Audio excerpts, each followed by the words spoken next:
Let's do a few examples of these polynomial functions and finding the real zeros.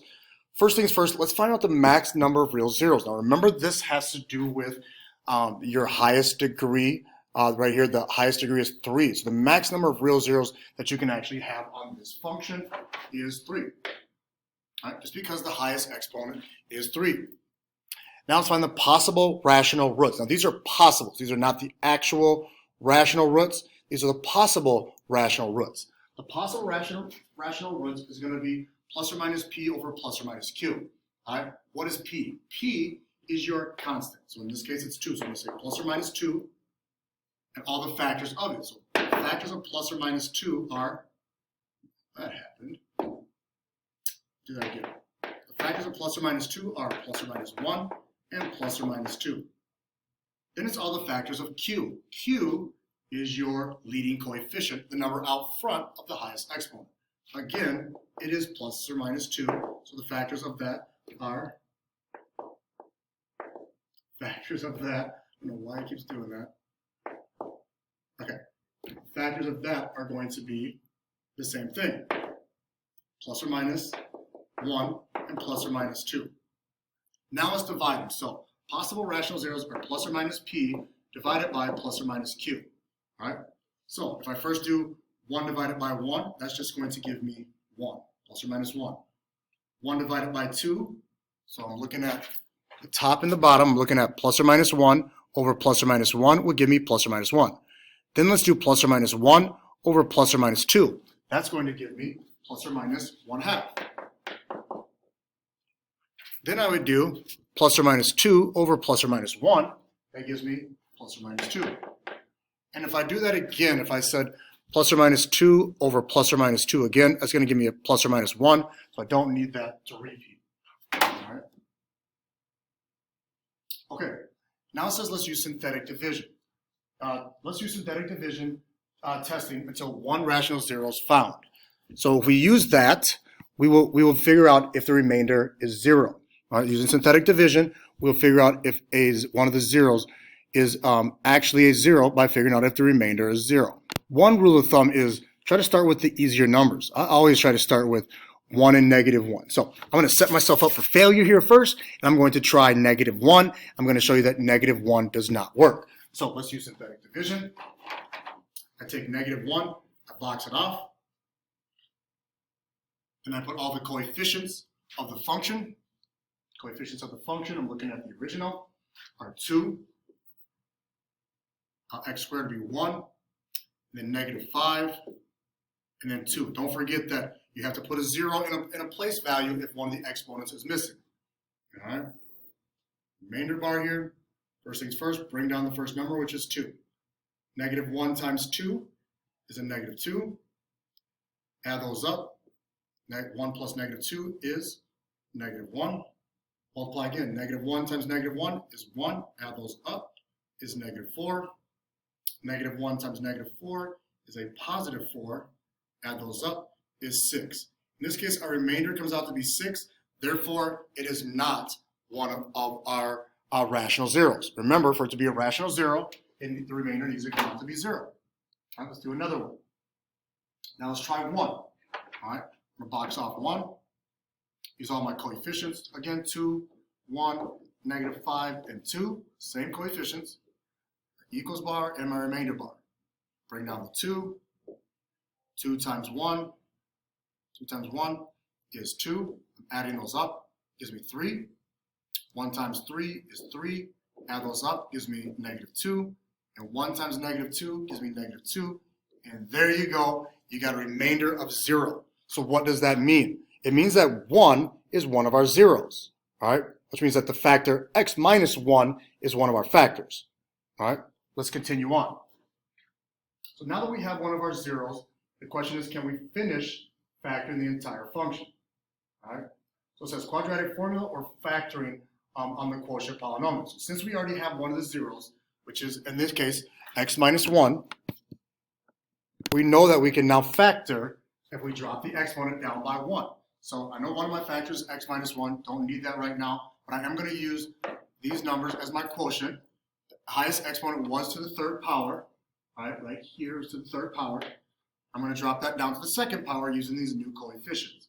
All right, so now it's 2x squared plus 3x minus 2. I'm going to factor that. So that's just, I use these as my coefficients with the exponent drop down 1. All right, so I think I can factor this. You can use FIFO if you want. I'm going to use guess and check. I need two things that multiply to give me 2x. I'm going to use 2x and x. And I need two things that multiply to give me negative 2. I believe it's minus 1 and a plus 2. Check that real quick. I'm just going to FOIL that in my head. 4x and negative 1x gives me 3x. So that's good. All right. So there's my other two factors. Now, if I point out one thing, remember from up above, I got 1 to be one of my zeros right here. All right. That means that if I have x minus 1, those are all three of my factors now. All right. Those are all three of my factors. I'm just going to slide that over, though, because I got that from that. But if I multiply those all out and I FOIL them all out, combine like terms, I will get back all the way back to my original. This right here. I get all the way back to my original. All right. So what are the x-intercepts or the zeros? I'm going to write them as ordered pairs. X-intercepts are, I set them all equal to 0. Set them all equal to 0. I get x equals 1. Over here I get x equals 1/2 and x equals negative 2. So my x-intercepts as ordered pairs are 1, 0, 1/2, 0, and negative 2, 0. If you graph that on your calculator, you should notice that those will be my x-intercepts.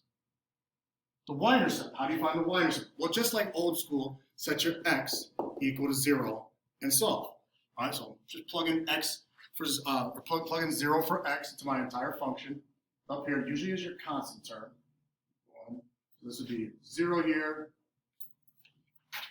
It'll be 0 right there. So 0 plus 0 minus 0 will give me 2. So that's all I'm really doing. Plugging in 0 into the entire function. You have 0 plus 0. Look at again. Minus 0 times in by negative 5. Minus 0. And then last thing was 2. So add 2. Will give you 2. So my y-intercept is 0, 2. Look at the graph again on your calculator. You should notice that that y-intercept is 2. Now it says the standard function that this imitates. Well, let's look back at the original. The standard function that it imitates is to the third power. So it should be like a cubic function. So it imitates a cubic function. All right, that's a 3 there. Imitates a cubic function. All right.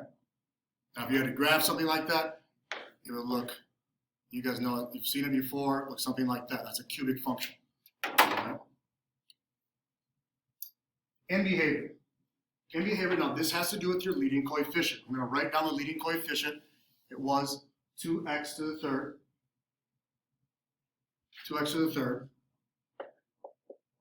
And then remember, it has to do with this number being odd and this number being positive. So it's an odd positive. I actually already drew the sketch over here. On the left side, this is as x approaches on the left side, it approaches negative infinity. On the right side, it approaches positive infinity. So I'm just going to write that down. Left side approaches negative infinity as x approaches negative infinity. That represents the left side. On the right side, it approaches positive infinity as x approaches positive infinity. That represents the right side. Okay. Multiplicity. Were there any repeats? Were there any repeat x-intercepts? I don't have any repeats. Generally, that happens when you take the square root of a number like 0 and you get plus or minus 0. That's actually getting 0 twice.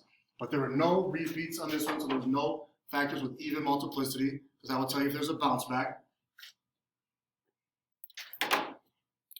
Then we want to look at possible extremes. Okay, remember the possible extremes or extrema are n minus 1. So in this case, n minus 1.